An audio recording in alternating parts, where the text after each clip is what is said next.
पार्थ पवार यांच्या कंपनीच्या कथित जमिनी खरेदी प्रकरणी आता गुन्हा दाखल होणार आहे. यामुळे राज्याच्या राजकारणात खळबळ उडाली आहे. पार्थ पवार यांच्या मालकीची अमेडिया होल्डिंग LLP या कंपनीने पुण्यात कोरेगाव IT पार्क परिसरात 40 एकर सरकारी जमीन कमी किमतीत खरेदी केल्याचा आरोप करण्यात आला. या जमिनीची मूळ किंमत 1800 कोटी होती.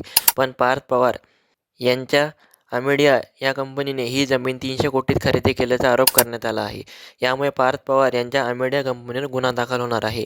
या प्रकरणी अमेडिया होल्डिंग कंपनीला 2% मुद्रांक शुल्क भरण्याची नोटीस बजावण्यात आली.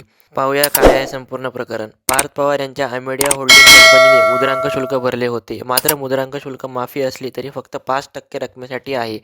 फक्त ₹500 स्टॅम्प ड्युटी भरून जमीन खरेदी करण्याचा आरोप पार्थ पवार यांच्यावर करण्यात आला.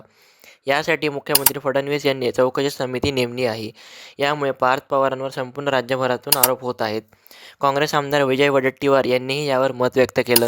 जमिनीचा मालक सरकार आहे, यामुळे जमिनीची खरेदी विक्री होऊ शकत नाही, असं वडेट्टीवार पत्रकारांशी बोलताना म्हणाले.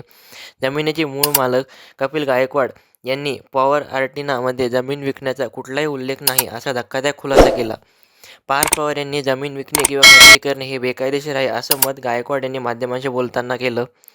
राज्याचे मुख्यमंत्री फडणवीस यांनी मी सगळी माहिती मागवलेली आहे. महसूल विभाग, लँड रेकॉर्ड यांची माहिती मागवली आहे. चौकशीचे आदेश देण्यात आले आहेत, असं माध्यमांशी बोलताना स्पष्ट केलं. या प्रकरणी अशा कुठल्याही गैरव्यवहाराला माझा पाठिंबा नसेल. मी कायद्याच्या चौकटीत राहून काम करणारा माणूस आहे, असं वक्तव्य अजित पवारांनी माध्यमांशी बोलताना केलं. सामान्य माणसाला स्टॅम्प ड्युटीची मोठी रक्कम घर खरेदी करताना भरावी लागते. मग पार्थ पवार यांना हा नियम नाही का? नियम फक्त सामान्यांसाठीच आहेत का? असा सवाल संपूर्ण महाराष्ट्रातून सध्या विचारला जात आहे.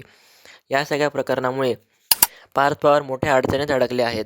असा व्यवहार होऊच शकत नाही तर स्टॅम्प ड्युटीची नोटीस कशी आली, असा सवाल सुप्रिया सुळे यांनी माध्यमांशी बोलताना उपस्थित केला.